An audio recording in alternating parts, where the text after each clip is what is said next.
Buenas noches, estimados y estimadas colegas, bienvenidos a otra edición de Conversando con el Oficial de Protección, edición argentina. Quiero mandarle un gran saludo a nuestro creador y director internacional Edison Cadenas, a nuestro productor en Argentina, el licenciado Carlos Cartillo, que en breves momentos nos va a estar acompañando.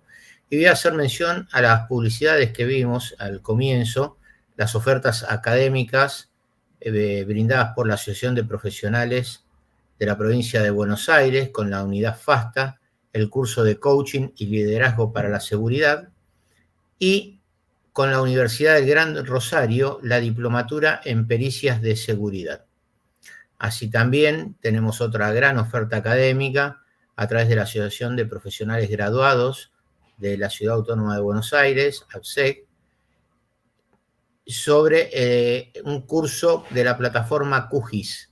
Esta plataforma es una herramienta fundamental hoy en el análisis de datos criminales. También se está utilizando mucho en la industria de seguridad, en la planificación, en la logística, para análisis de casos y planificaciones estratégicas. Le voy a dar la bienvenida a Carlos, hoy, que comparte acá el programa conmigo. Bienvenido, Carlitos, buenas noches. ¿Qué tal? Buenas noches, Alejandro, ¿cómo estás? Sí, compartiendo una noche más, le dimos un poquito de descanso a Jorge, que en el día de hoy tomó la presidencia de la comunidad argentina de ISPO, así que un saludo grande, debe estar festejando, debe estar ahí con todo el board.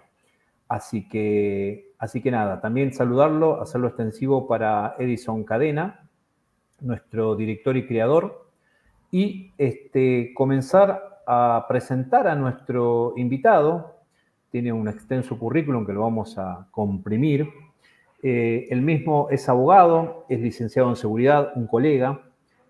En la parte académica es docente de cursos para la industria de la seguridad privada en Copitec y la Universidad Abierta Interamericana, docente del curso de instaladores de ISP de la Ciudad Autónoma de Buenos Aires. Tiene una vasta experiencia, ya que en el año 94 se empezó en la actividad profesional de las urbanizaciones privadas para la región, lo que serían los barrios cerrados, los country club.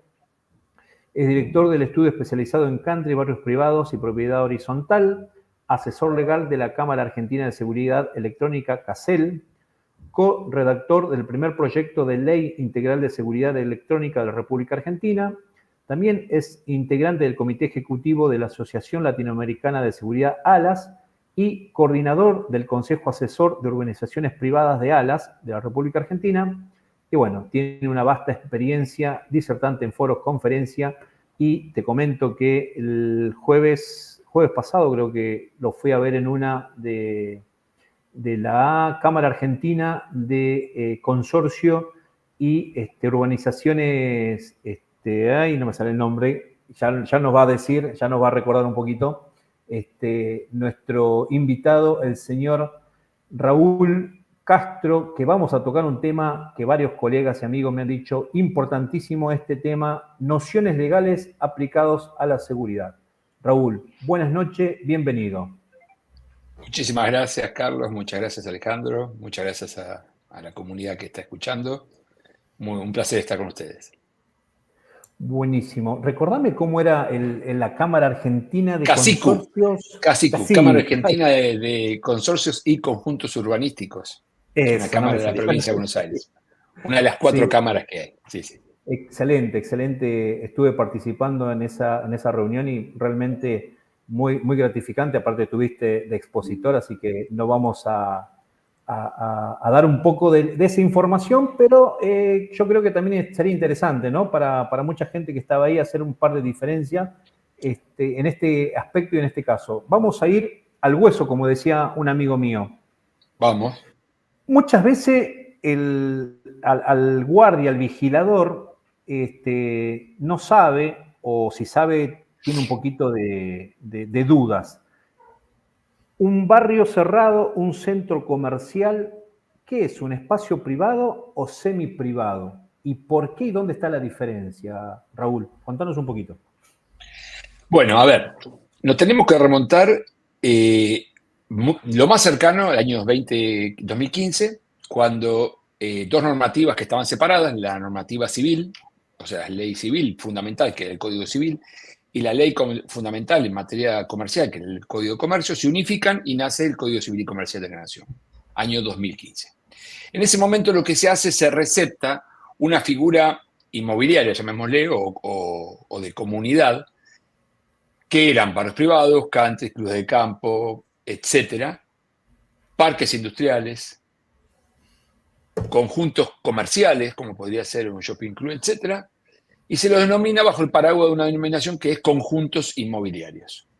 Estos conjuntos inmobiliarios, la normativa dice que tienen que estar organizados jurídicamente bajo un sistema jurídico, que no viene a cuento ahora hablarlo porque no estamos justamente en una charla técnico-jurídica, sino de rasgos generales, bajo un sistema de propiedad horizontal, que se llama propiedad horizontal especial. Para que se entienda, es como cualquiera de nosotros que vive o ha vivido en un edificio, es la forma en que convive una persona o varias personas en un edificio, se llama propiedad horizontal. Ese es el régimen jurídico aplicable entonces a los conjuntos inmobiliarios nuevos, ¿no? Aquellos que se vienen produciendo o fabricando, construyendo, desarrollando en los últimos años, digamos desde el año 2015/2017 en adelante. Ahora bien, ¿qué es esto? ¿Qué es un conjunto inmobiliario? Es un lugar físico, un ejido urbano, privado, que tiene dentro del mismo una serie de habitantes, de personas que se llaman propietarios o copropietarios, donde tienen una propiedad incluida en una parcela o, en el caso de los consorcios de propietarios, para que se pueda entender rápidamente, el dueño del departamento, del quinto A. En el caso de los conjuntos inmobiliarios, tiene una parcela donde edifica su construcción de la manera que el reglamento interno establece y es propietario de ese lote y es condómino, o sea, es codueño con los demás socios, los demás propietarios de las partes comunes. La calle de acceso, el pórtico de entrada, el cerco perimetral, la guardia o el edificio donde se encuentra la administración y o la seguridad, etcétera, etcétera. Pero en definitiva, todo es un ámbito privado. Privado de uno solo, yo dueño de mi lote, y privado mío y de otros, las partes comunes, pero siempre el ámbito privado. Y es por eso que los que se llaman prestadores de servicios de seguridad privada, las empresas de seguridad privada, pueden prestar servicios. No nos olvidemos que por ley de la provincia de Buenos Aires y en general de todos los distritos de nuestro país, las prestadoras de servicios de seguridad privada, que son auxiliares del sistema público de seguridad, pero no son funcionarios de la misma, pueden actuar en el ámbito privado, salvo requerimiento expreso de la fuerza pública, lo hacen en el ámbito privado. Por eso es que pueden actuar, justamente porque el vigilador lo hace dentro de un predio privado. Bien. Bien, excelente. Atento a esto, a veces se presentan muchos casos donde, por ejemplo, en una industria o en un barrio, cuando dicen, me robaron, ¿sí? Y desde la empresa de seguridad le manifiestan a este damnificado que debe realizar la denuncia policial. Este damnificado dice, no me corresponde, hágase cargo la empresa por la negligencia e impericia del vigilador. ¿Por qué son tan reticentes a realizar las denuncias en este tipo de situaciones las personas? El damnificado hablamos, ¿verdad? Sí, el damnificado. Bueno, a ver, ahí estamos un poco haciendo una conjunción de dos cuestiones diferentes que son la responsabilidad o eventual responsabilidad penal y la eventual responsabilidad civil. En principio, ¿por qué el damnificado no hace la denuncia? Obviamente esto no es un dato objetivo, es una opinión personal, creo yo, porque hay un descrédito en el sistema. Entonces, yo damnificado digo, a ver, me robaron y encima voy a estar varias horas para que me tome una denuncia que va a quedar en un papel, no va a poder avanzar en absoluto. A esa postura es poco lo que podemos decir, porque sería cambiar la realidad que nos sucede a todos. Esto es cierto, esto sucede.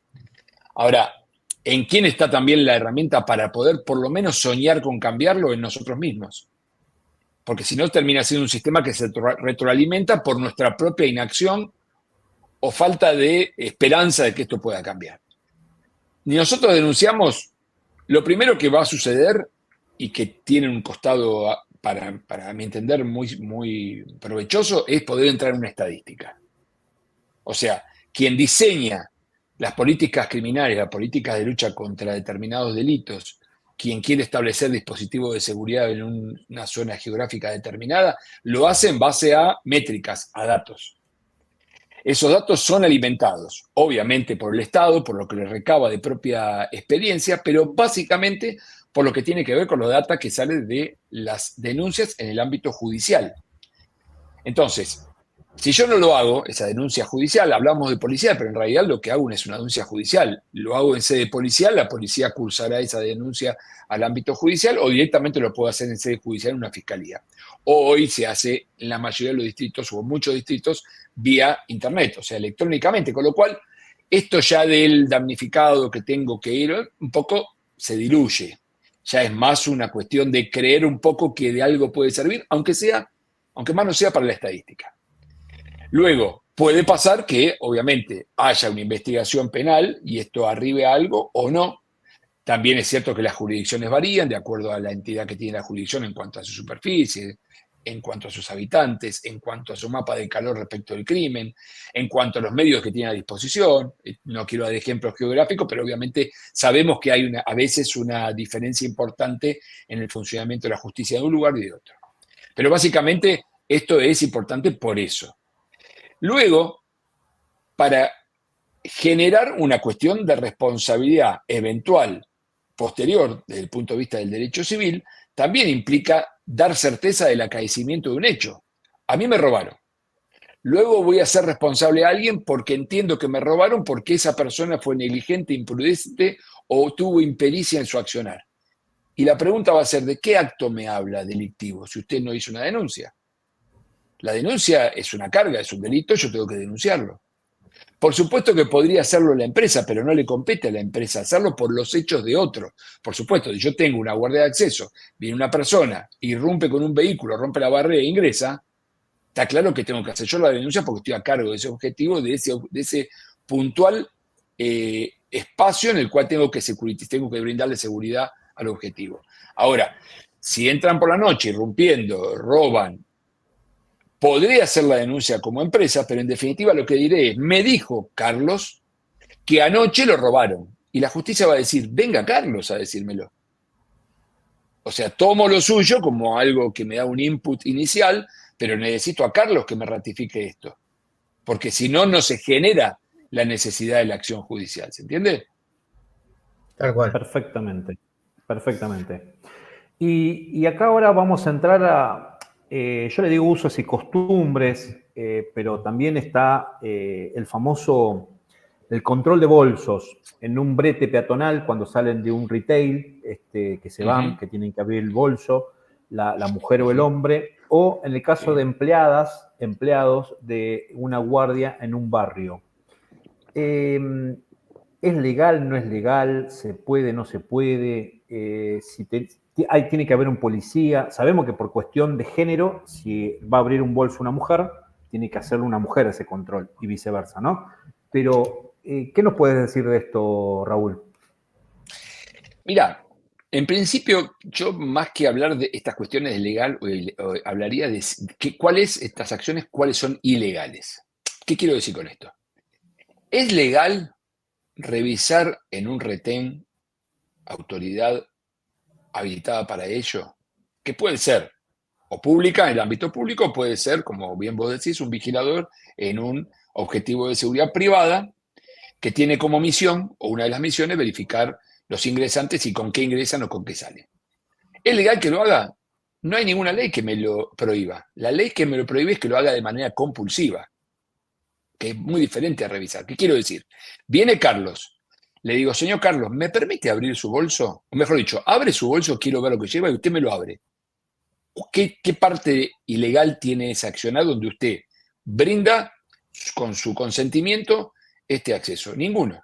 El problema es cuando yo compulsivamente quiero abrirle el bolso aunque usted no me deje. Ahí sí, tengo una conducta claramente ilegal, salvo que cuente con un orden especial de la autoridad jurisdiccional o judicial competente que me habilite a eso. ¿Correcto? salvo que sea para las fuerzas públicas una cuestión en flagrancia, que no es el caso que estamos analizando, ¿no? Pero la realidad es que no tenemos un hecho ilegal por definición, digamos, revisar un bolso igual hecho delictivo o hecho ilegal. No. Ahora si le agrego compulsivamente, la estoy complicando. Ah, ok, bien, bien. Bien para desasnar también, porque la vez pasada en otra entrevista yo le decía, con mucha gente que empezó a participar y a preguntar, era que muchas veces uno tiene vergüenza de preguntar y los guardias cuando van a capacitaciones escuchan a alguien que le está haciendo un stand-up y se van, dicen, sí, entendí, se van. Y después empiezan esa duda, ese temor a preguntar, que quizás esta pregunta tan sencilla, pero con el miedo, temor de, mis compañeros que van a decir que no sé, hay que preguntar. Por supuesto, porque aparte la mejor... todos sabemos que en este tipo de servicios muchas veces el hilo se corta por lo más delgado. Y en esta secuencia de responsabilidades, de los más delgados son los personal de seguridad privada, el vigilador, ¿no? Entonces, está muy bien que esté informado y está muy bien que sepa cuáles son sus obligaciones, hasta dónde están sus límites. Fíjate que hablábamos hace un rato del tema de los controles de ingresos, por ejemplo, a ámbitos privados, ¿no? Organizaciones privadas, donde muchas veces dentro del protocolo del dispositivo de seguridad establecido por el prestador de servicios de seguridad privada, en un barrio privado, se establece la obligatoriedad para el personal de revisar los baúles de los vehículos que ingresan. Ok, ¿cómo lo voy a llevar a la práctica? Viene al control de acceso, se acerca Alejandro manejando su vehículo. Alejandro, ¿cómo le va? ¿Me abriría el baúl? No. Y ahí se me quemaron los papeles. ¿Qué hago? ¿Desenfundo? ¿Qué hago? Porque no me deja. Y hasta acabamos de decir que el bolso es el similar al baúl del auto, ¿no? ¿Qué voy a hacer? ¿No lo puedo abrir a la fuerza? ¿No puedo hacer?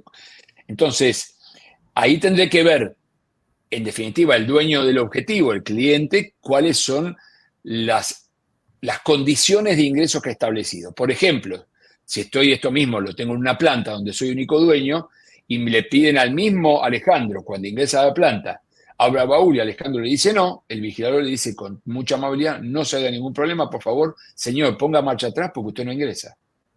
Y se acabó el problema. Porque las condiciones de ingreso a mi casa las pongo yo, mientras que no sean abusivas, lesivas, discriminatorias. No me gusta que ingrese Carlos porque tiene anteojos, ¿sí? O porque profesa tal religión o tal partido político. Bueno, ahí vamos a tener un problema diferente. Pero si en realidad las condiciones de acceso las establezco yo desde el punto de vista de la seguridad del objetivo que tengo que preservar, porque es mi casa, yo establezco esas reglas. Se complica un poco en los lugares donde tengo compartido, como dijimos al principio, propiedades comunes y propiedades privativas, porque ahí tengo el vecino, que es el propio persona que atenta con la seguridad porque le dice al vigilador de su urbanización que él paga el servicio, no te abro el baúl. Después podremos discutir si esto es útil o no desde el punto de vista de la seguridad, ¿no? Ahí hay un mar de discusión para dar. Pero supongamos que lo tengo afianzado en el objetivo y me dice que no y tengo un problema para establecer si es un dueño, puedo decir la visita, si no me abre el baúl no la dejo ingresar, lo incomoda el propietario que tenga que venir, bueno, toda una serie de cada barrio tiene, o cada urbanización, o cada objetivo privado puede tener su protocolo para poder tratar de afianzar las normas que pretende imponer, ¿no? Bien, excelente. Ya que estamos con el tema de controles de acceso, tenemos una situación que muchas veces se da habitualmente en la mayoría de los lugares, que puede ser más que nada con los contratistas usualmente, ¿sí? O cuando se contratan obras, al tener que solicitar antecedentes penales a los empleados que vienen de parte de la empresa contratada, ¿no? Sí. Nos encontramos con personas que tienen antecedentes, ¿sí? Que revistaron, obviamente cumplieron condena por lo demás, están en condiciones de trabajar. ¿El propietario o el empleador se deben hacer cargo de la contingencia si pasara algo por esas personas dentro de la situación, del lugar, digamos? por autorizar el acceso de esa persona? A ver, nuevamente, acá tenemos que diferenciar si estamos hablando que el ingreso es a un predio privado donde mi interlocutor es solamente el dueño de ese predio, planta, una fábrica, donde el único interesado es el dueño de la fábrica. Y el dueño de la fábrica me dice, mire, vamos a pedir un antecedente penal para todos los proveedores. El proveedor que no lo quiere presentar, no hay ningún problema, no es proveedor mío, porque lo elijo yo eso. Tal cual. Después, con los antecedentes penales que tengo, voy a tomar la determinación X. ¿Qué significa? Voy a dejar ingresar a cualquiera, aunque tenga antecedentes penales, que sería lo correcto. Y en todo caso estableceré un control diferenciado por riesgo diferenciado que puedo tener. ¿Qué quiero decir? Tengo una persona que va a ingresar manejando un remis y que ha tenido una sentencia condenatoria en sede penal por cheques apócrifos. O tengo otro que en realidad por pirata de asfalto. Y yo lo que tengo es una planta de tratamiento donde manejo efectivo. Una planta industrial donde manejo efectivo.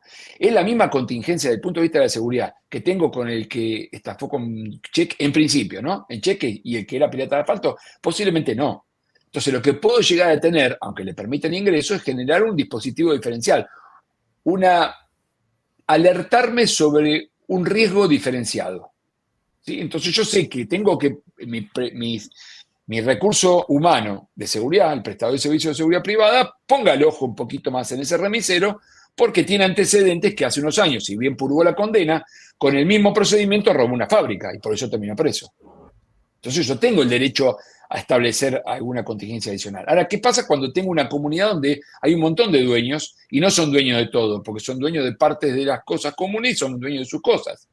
Entonces me dicen, bueno, para los proveedores que ingresen a trabajar a las casas que se construyen en un barrio que está en plena expansión, la administración o el que maneja la administración dice tienen que presentar antecedentes penales. En principio, es una norma que pretende ser obligatoria de dudoso cumplimiento coercitivo, o sea, forzado.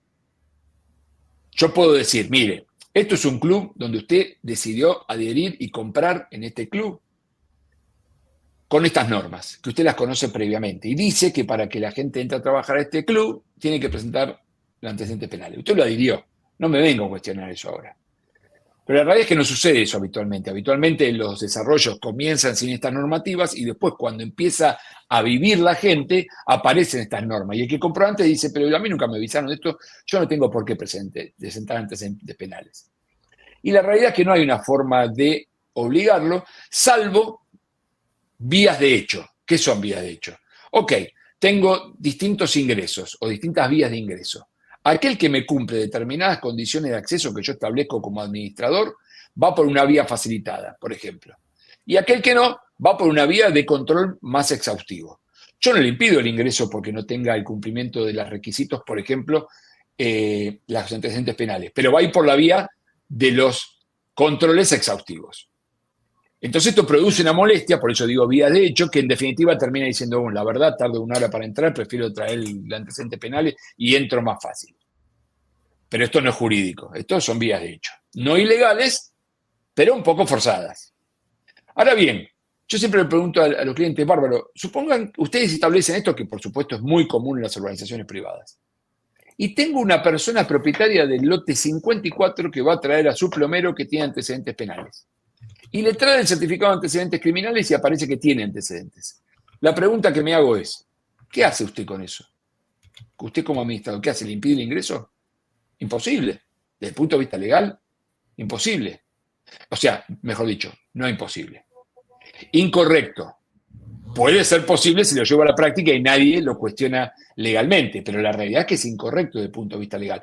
Porque el sistema nos habla de que uno puede cometer un error, delinquir, paga por eso a la sociedad, me reinserto, de la forma que sea, y vuelvo a cero en mis vidas, digamos, ¿no? Yo tengo nuevamente los derechos totalmente adquiridos para ejercer como cualquier otra persona, con lo cual no puedo tener una carga adicional que me impida trabajar. Entonces, Difícilmente desde el punto de vista legal yo logre decir que no van a ingresar a un predio que tiene estas características de muchos dueños alguien que tenga antecedentes. Pero puede sí que sabiendo que tengo un antecedente, generar una contramedida de seguridad adicional.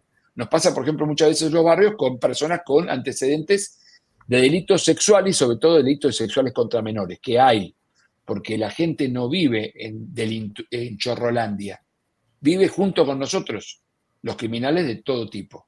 Algunos que han pagado y otros que todavía no los agarraron, pero la realidad es que vive entre nosotros.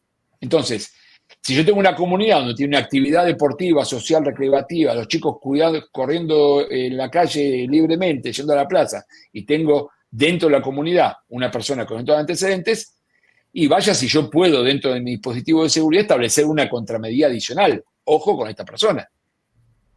De hecho, nos ha pasado, hemos tenido que hacer vigilancia autorizada y para determinar justamente que esa persona volvía a las andadas con menores de edad.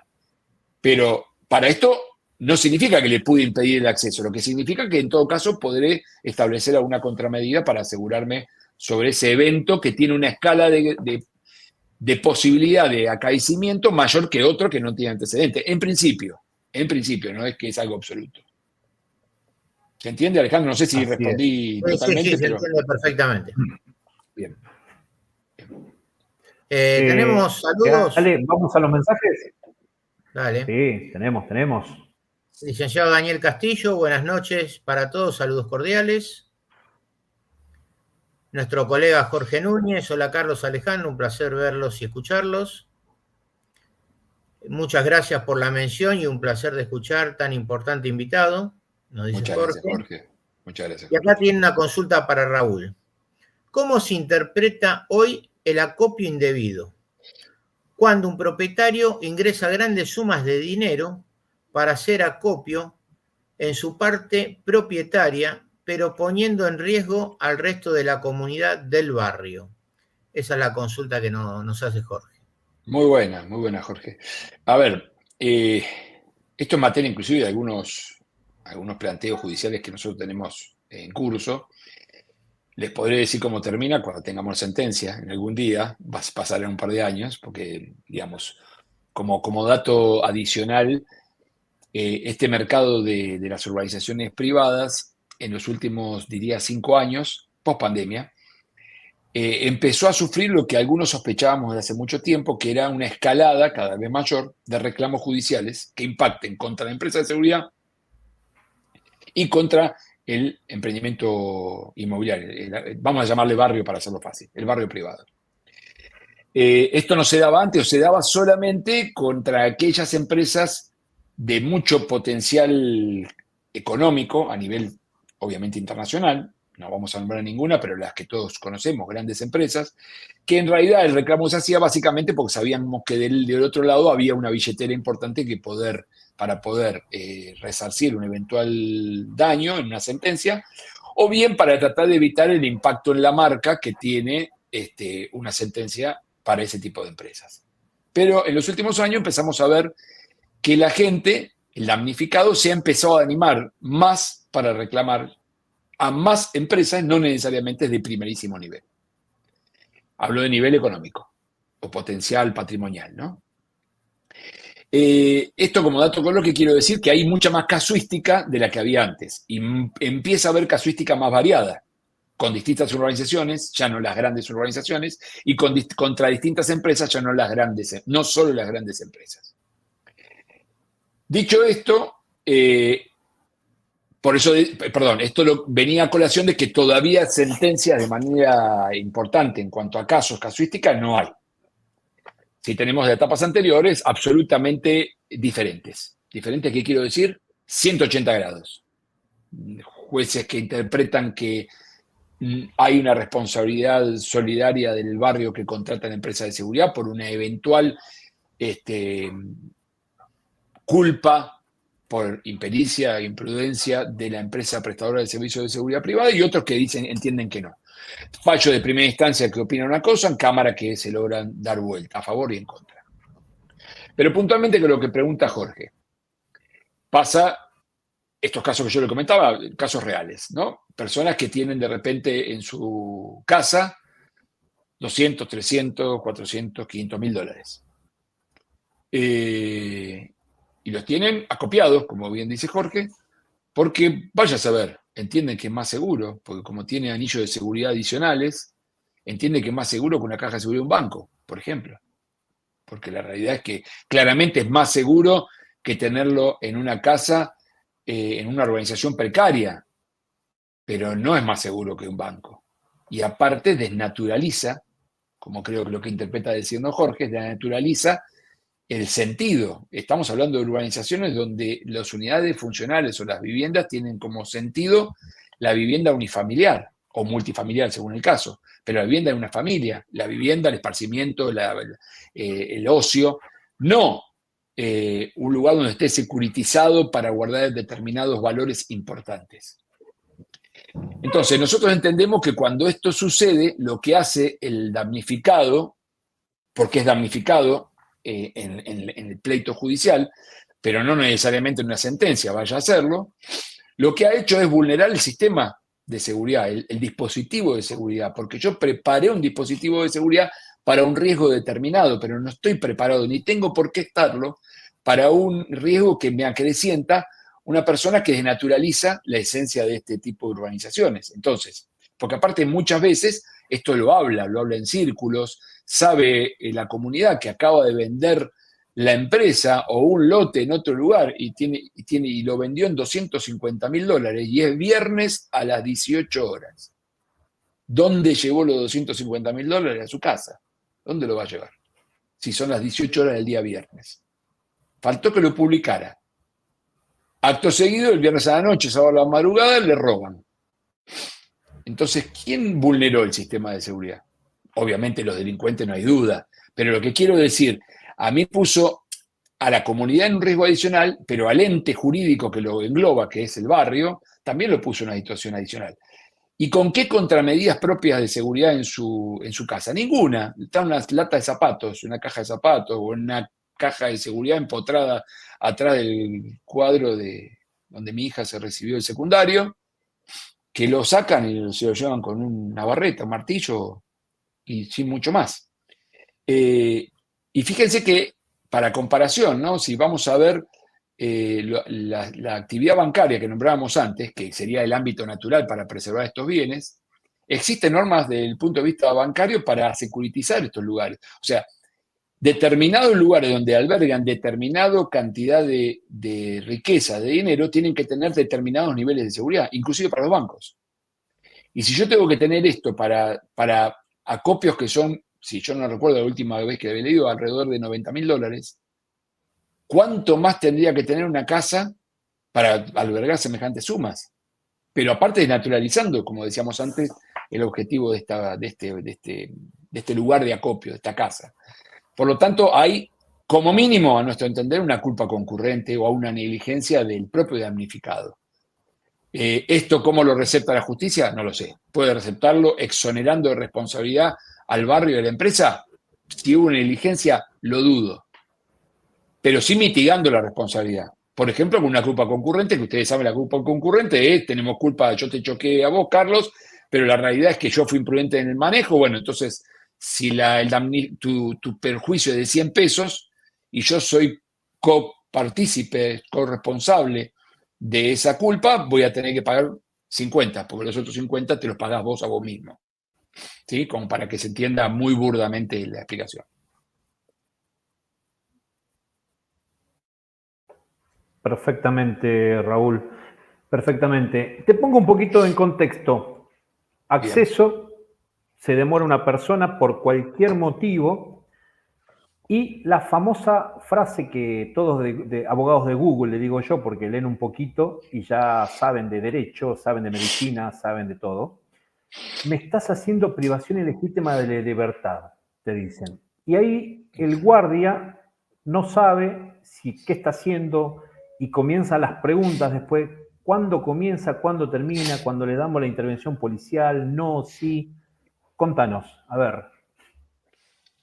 A ver, en principio, si esta pregunta iría dirigida, esta explicación iría dirigida exclusivamente al vigilador, al primer escalón en la defensa, el hombre que está en la trinchera, Lo que le digo, primero llame a su supervisor.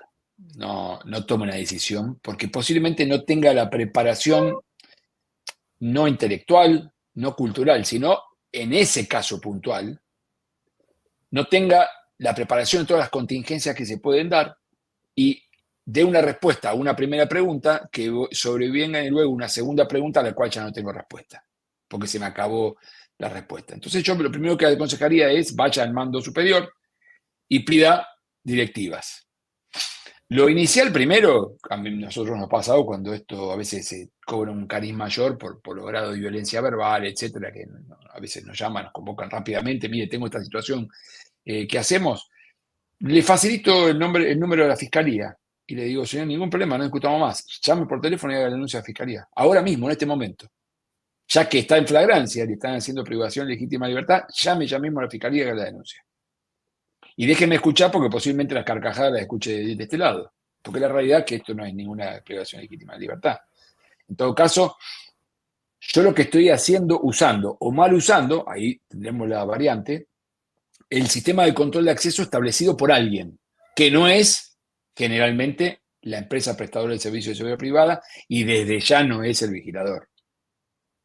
Entonces, ¿qué significa esto? Volviendo a lo que hablábamos antes, la urbanización dice que para poder ingresar a este lugar, la visita tiene que exhibirme, además del documento, el seguro de responsabilidad civil del vehículo que pretende ingresar a la urbanización privada. No me quiere exhibir el seguro, el vigilador no le abre la barrera, pero no porque no quiere, porque su directiva es clara. No tengo seguro, no aprieto el botón y no abre la barrera. Punto. No tengo mucho más que pensar en eso. Entonces viene el señor que me dice, usted me tiene acá bloqueado y hay privación legítima de libertad, pero no, hombre, usted pone marcha atrás, se va y se acabó el problema. Lo que tiene que entender que las reglas para ingresar acá son estas. No le estoy diciendo, usted si es católico, si es judío, si es musulmán, usted no puede ingresar. Donde habría un claro incumplimiento de la ley por una discriminación impropia o ilegal. Le estoy diciendo que como usted va a manejar un elemento riesgoso, que podría producir perjuicio al patrimonio que tengo que custodiar. ¿Cuál es el patrimonio que yo tengo que custodiar como vigilador de una empresa de seguridad privada en un barrio privado? El patrimonio del barrio. No el del Doña Coca o Don Toto del lote 5. El del barrio. El poste que va, el poste, el cinemómetro o radar, el pilar de luz de común, eso. Y como ese bien que usted maneja, que es un auto, puede producir ese perjuicio, le estoy pidiendo que me indique dónde voy a poder reclamar si usted hace esto y daña mi propiedad. Por eso le pido el seguro, no por un capricho. Pero ¿por qué no se lo pido al propietario? Porque el propietario sé que tiene una propiedad y un patrimonio acá adentro, porque sé que vive acá adentro y tiene una unidad. Y si hace lo mismo, voy a tener contra qué, patrimonialmente hablando, contra qué dirigirme para reclamar. Mientras que el ignoto visitante, desconocido visitante, no sé qué tiene, no sé siquiera si el auto es suyo. ¿Me entienden? Entonces quiero saber con quién me puedo afianzar para un eventual reclamo si esta persona, no en forma dolosa, pero sin querer, produce un perjuicio. Ahora bien, no cumple esto, no puede ingresar, por esta razón. No hay ninguna privación en legítima libertad, que no es lo mismo, por supuesto, que lo retenga, lo ate al poste y diga X determinada manifestación, ¿no? Pero eso no sucede. Y Raúl, antes de darle paso a Alejandro, Raúl, y esto lo ponemos al revés en la salida, cuando va a salir y hay que hacer un control y se niega, apurate porque uno se quiere comunicar con el propietario o con el dueño de la fábrica que lo está dejando salir, pero no sabemos que está autorizado a llevarse tal cosa y estoy apurado y ahí donde te tiran esa frase. Sí, lo mismo. O sea, en realidad no hay una privación legítima de libertad. Lo que yo estoy... a ver, si yo lo que pretendo es verificar, establecer una autorización de salida para todas las personas que ingresó, vamos a tener un problema. Primero vamos a tener un problema operativo. Va a ser imposible que esto lo llevemos a cabo. Ahora, yo sé que el señor entró con una camioneta con la caja vacía. Porque si hago uso medianamente en forma adecuada el control de acceso, y es una visita, voy a poder determinar que ingresó con la camioneta patente tal, marca tal, color tal, caja vacía, caja con una heladera. Cuando sale, si sale caja vacía y entró con una caja de una heladera, no tengo un perjuicio eventual que tenga que custodiar. Ahora, si sale con 2 heladeras y entró con una, o sale con una heladera y entró vacío, lo que yo tengo ahí es tengo algo que me alimenta la posibilidad de generar un hecho de inseguridad para el cual me contratan. Entonces, simplemente lo que estoy diciendo es voy a verificar, porque el estatus de ingreso difiere del estatus de salida. Y no lo provoco, yo lo provoco a usted que se trajo la heladera y no entró con la heladera. Entonces, como me pagan acá y estoy para acá para que nadie se robe una heladera, le voy a preguntar al dueño que usted ingresó, autorizado por ese dueño, si le autoriza salir con la heladera. Si me dice que no, señor, no solamente no hay privación de legítima libertad, estoy marcando 3 números, empieza con 911. ¿Se entiende? Y si en realidad me autorizan, pues usted inmediatamente abrirá la barrera y se irá. Ahora, entró con la caja vacía y se va con la caja vacía y yo lo retengo, operativamente no tiene ningún sentido. ¿Se entiende? Sí. Alejandro. Excelente. Bueno, vamos a cambiar un poquito el enfoque de una situación que también suele pasar en la primera línea, ¿no? Que de repente al objetivo el supervisor lleve un arma de fuego porque la empresa quiere incrementar las medidas de seguridad y el vigilador puede quedar exento de la responsabilidad del uso de armas si manifiesta que no tuvo la capacitación debida en la instrucción para ese manejo. Sí, entiendo. Sí, en principio va a tener seguramente un conflicto laboral, el cual muchas veces hay que afrontar en beneficio de la propia responsabilidad y en beneficio de la propia sanidad. ¿No? Sanidad me refiero a salud. Sí.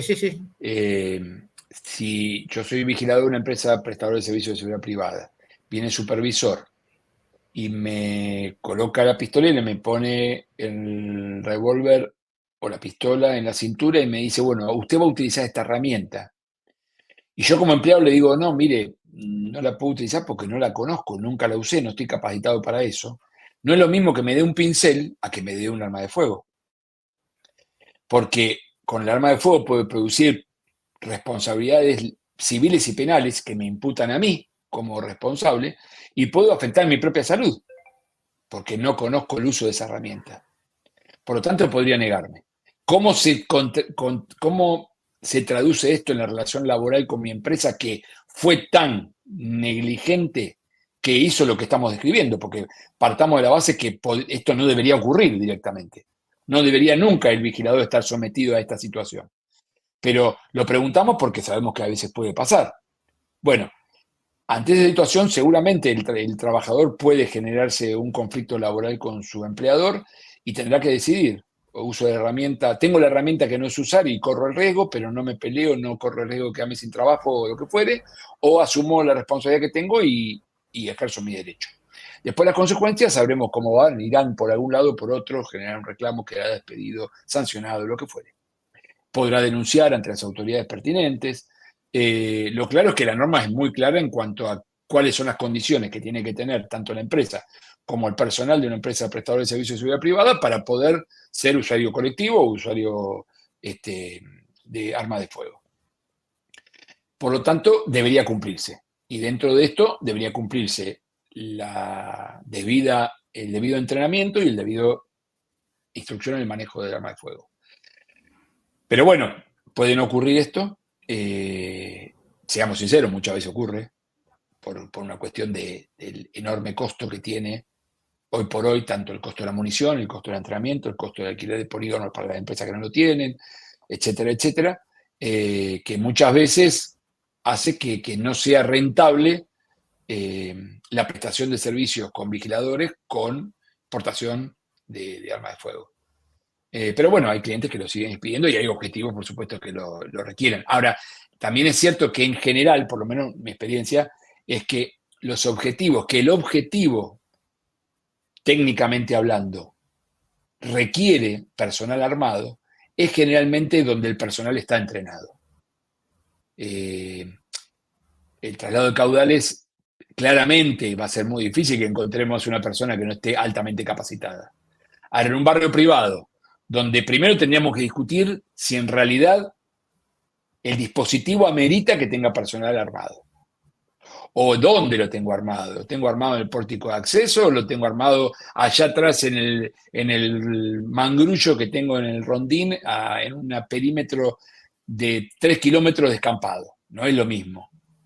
¿Puedo reemplazar el armamento de fuego por armas menos letales? ¿Puedo hacerlo? Sí, puedo hacerlo. De hecho, las organizaciones lo hacen mucho. Bueno, nada, infinidad de cuestiones, ¿no? Pero en principio sí, el trabajador podría hacerlo. Las consecuencias no las podemos nosotros asegurar, ¿no? Ok, Raúl, perfecto. Antes de seguir con la próxima pregunta, vamos a ver los saludos de Hernán Torri. También la gente de equipo Dogmar saluda cordial al gran equipo. Saludos para Alejandro y para mí. Se olvidaron del invitado, no importa. Ahí mandan saludos. No importa.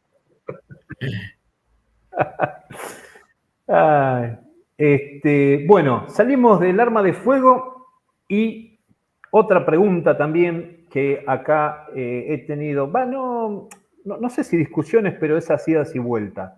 El famoso abandono de persona. ¿Cuándo lo estaría haciendo un vigilador?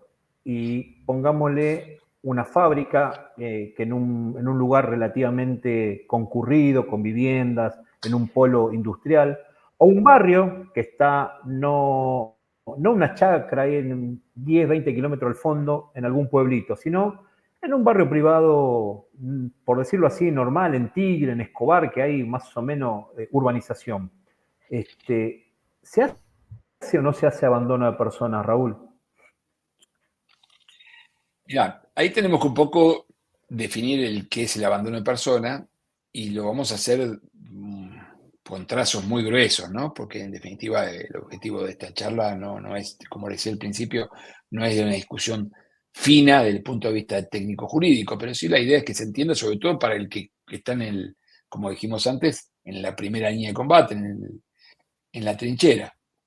Abandono de personas sería una situación en la cual yo puedo realizar algo para impedir o para minimizar el daño en determinada persona y a sabiendas no lo hago. Por ejemplo, estoy en el lugar que fuere, en un shopping, en una urbanización, en una fábrica, apostado en un determinado lugar dentro del objetivo, donde me fue indicado que debía estar apostado, y al lado mío cae a tierra un señor desmayado. Y yo no realizo prácticas de RCP porque no sé y porque no es parte de mi misión en ese objetivo tener la capacitación para ello, porque esa contingencia no estaba prevista, pero sucedió. Ahora, modulo rápidamente, llamo a la fuerza de seguridad, llamo a su supervisor, grito, lo asisto de la manera que puedo, aunque quizás no es idóneo desde el punto de vista asistencial, pero estoy con esa persona / víctima. Y el efecto, el objetivo no, el producido final es malo. Esa persona tiene una afectación, que no es culpa mía, ni es culpa de mi falta de obrar, porque no tenía que obrar. Yo no tengo un abandono de personas porque, por ejemplo, me diga, pero ¿cómo usted estaba ahí y no le hizo RCP? Y no le hice porque no sé, no estoy capacitado y no me pusieron acá para eso. Esto no es abandono de personas. Ahora, en el mismo ejemplo, se cae, me doy media vuelta sobre mis tacos y me alejo como si no hubiera pasado nada, silbando, mirando el perímetro.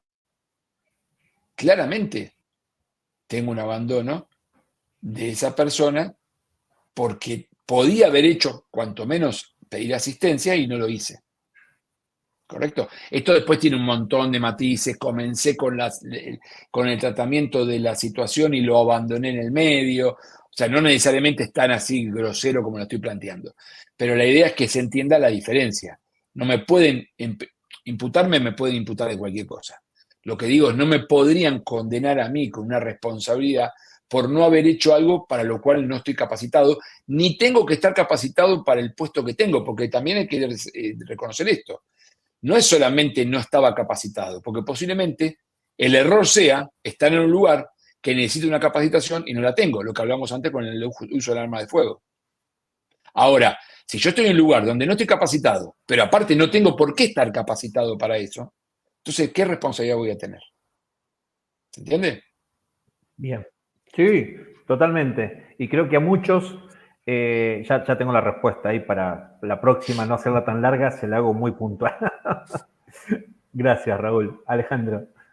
Totalmente. Vamos a un supuesto que creo que es algo que pasa muchas veces, ¿no? En una causa penal, ¿cómo castiga la ley a un vigilador cuando no se lleva un registro cronológico y completo en todos los aspectos en el libro de actas o novedades?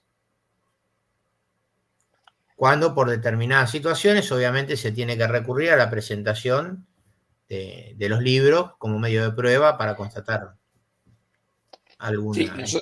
nosotros sabemos que la responsabilidad del punto de vista de la ley de seguridad privada o la seguridad público-privada, depende de las jurisdicciones, ¿no? Porque ustedes saben que cambia Sí, eso en las jurisdicciones, pero la realidad es que la responsabilidad del llevado, la existencia y la completud adecuadamente de ese libro, de esos libros, de esos registros, es de la empresa, del prestador de servicios de seguridad privada. O sea, el Estado, directamente en cuanto a su poder de policía, de habilitar y de sancionar la prestación de ese recurso privado que está trabajando como colaborador del sistema público de seguridad, lo tiene el Estado respecto a la empresa.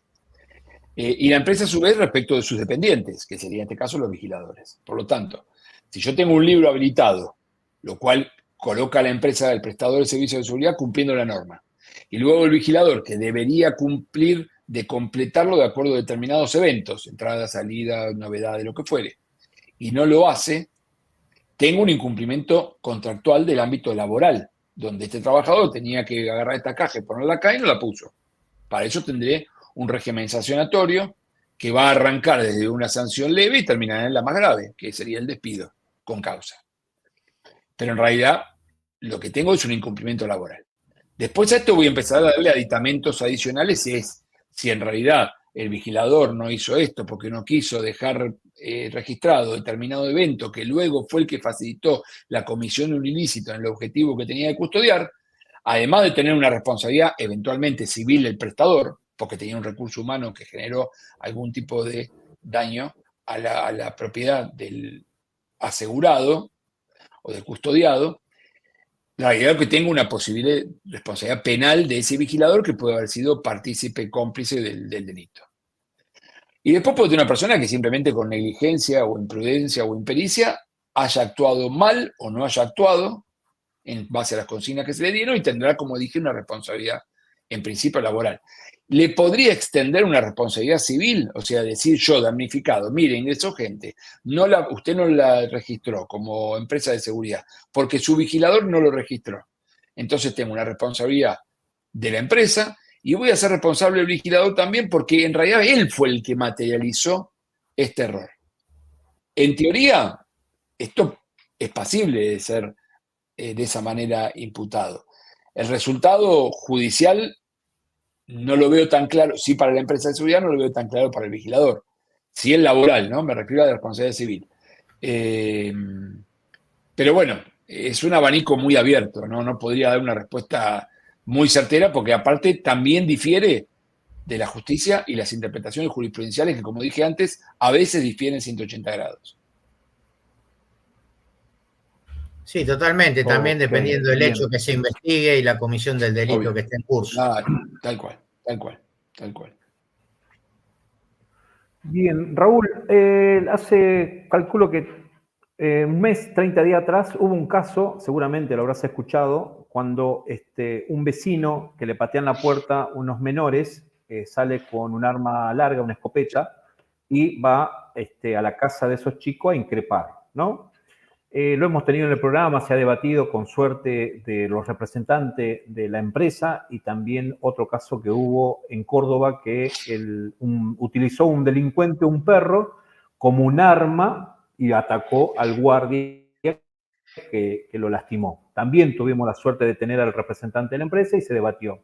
Pero, si no me equivoco, tuvimos otro caso parecido que el propietario, molesto porque no dejan pasar a su mujer, porque debían expensa, vivían en distintos lugares, sale de su casa con una escopeta y va hacia la guardia y aparte que los amenaza.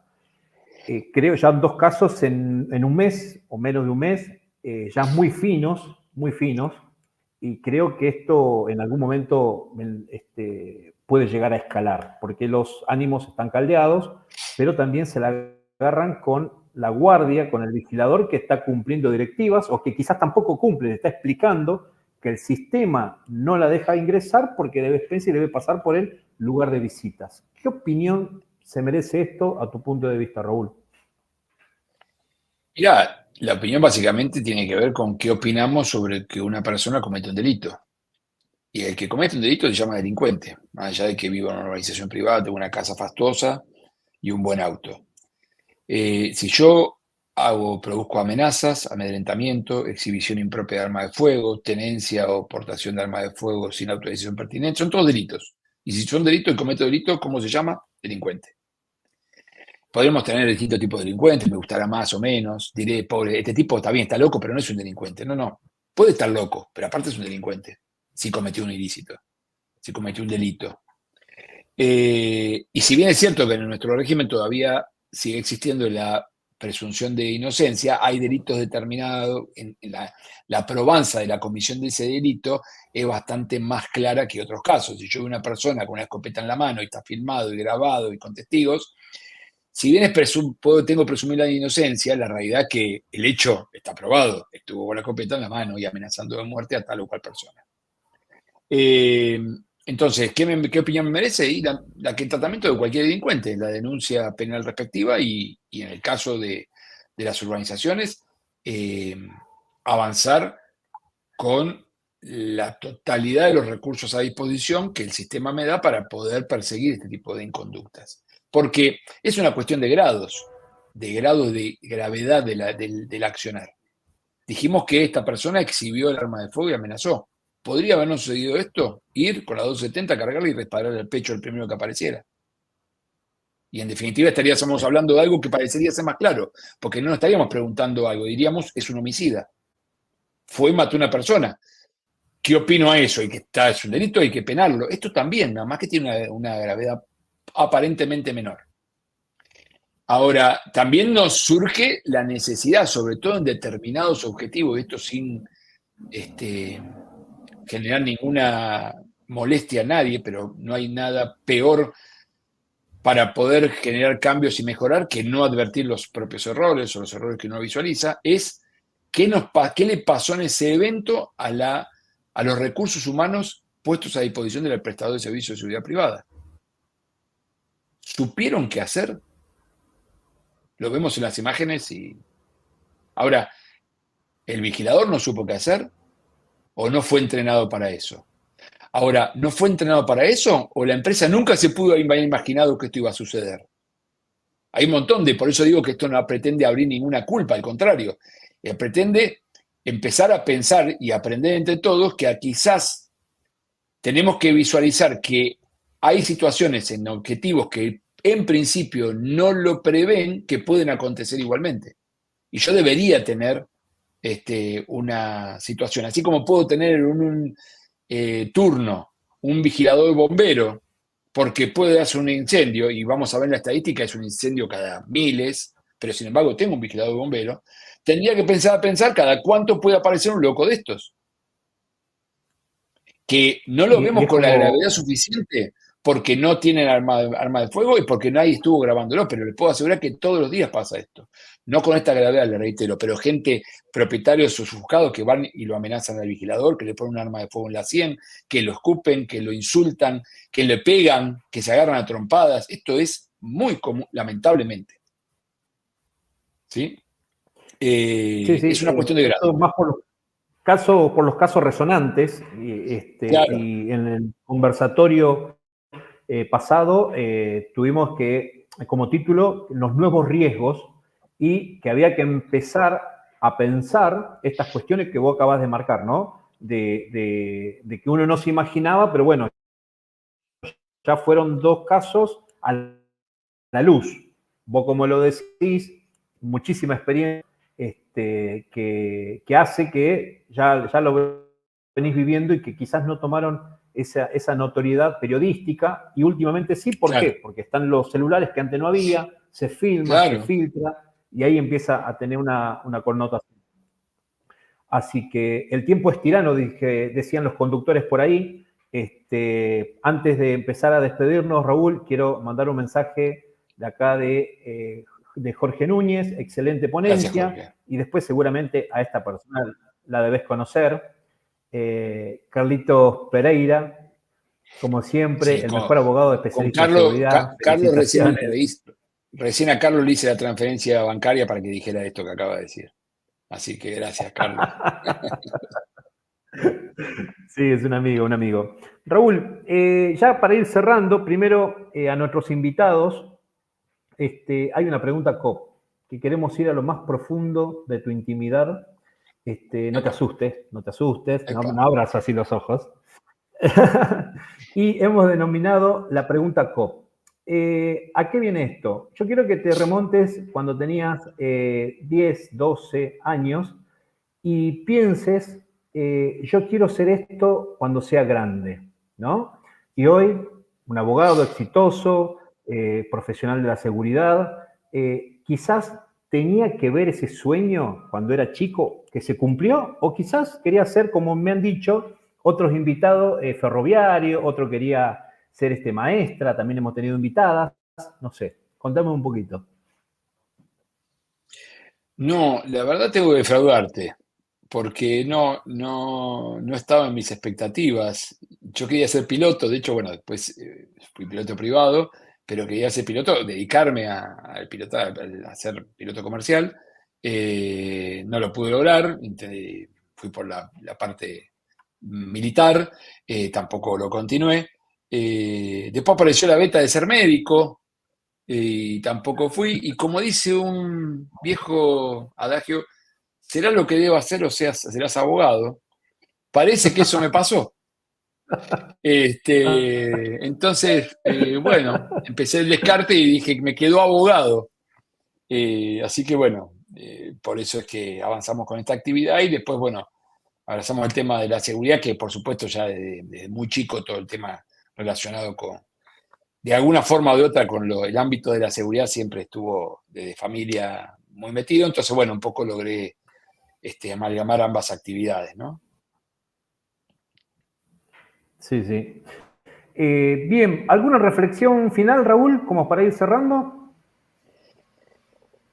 No, a ver, creo que en nuestro país, sobre todo, la actividad de la seguridad privada, tanto físico-humana, física electrónica, digamos que podríamos decir que está en pañales, está muy por desarrollar. Por suerte, cada vez más vemos todos, ¿no?, con mayor interés en el profesionalismo, dejando un poco de lado lo que sucede en todos los ámbitos cuando arrancan las cuestiones de seguridad, que son un desprendimiento lógico de los ámbitos donde uno cree que existe el único lugar donde existe la seguridad, que son los ámbitos castrenses y policiales. Y esto es parte de la maduración de una industria.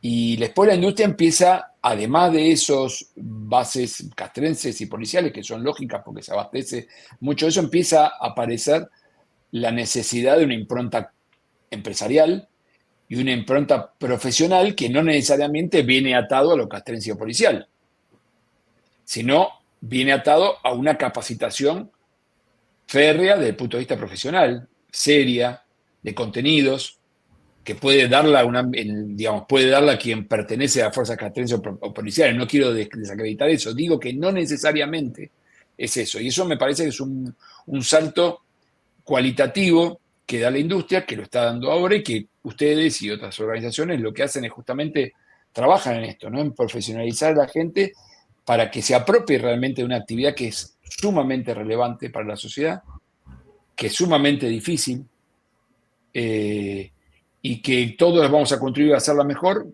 en la medida que seamos mejores desde el punto de vista profesional. Muchas gracias por tu reflexión. Yo simplemente despedirte, agradecerte tu tiempo de acompañarnos en esta edición, en este martes a esta hora. Y bueno, nos estaremos en contacto. El jueves no tenemos que ver a las 10 de la mañana, así que ahí le dejo el cierre a Alejandro. Bueno, gracias Carlito, muchas gracias Raúl. Ha sido un placer compartir la jornada contigo, una charla muy enriquecedora como siempre, y aclarando muchas dudas, creo que del ámbito cotidiano, sí, que mucha gente siempre se le presentan estas situaciones que hoy fuimos abordando. Muchas gracias Raúl por acompañarnos. Gracias a ustedes, gracias Alejandro, gracias Carlos, gracias a la gente que nos ha acompañado, escuchando y mirando este canal, así que muy agradecido de mi parte. ¿Será hasta el próximo martes, Alejandro? Hasta el próximo martes. Nos vemos en otro programa de Conversando con el Oficial de Protección, con otro gran invitado de relevancia para seguir nutriéndonos día a día. Buena jornada y buena semana.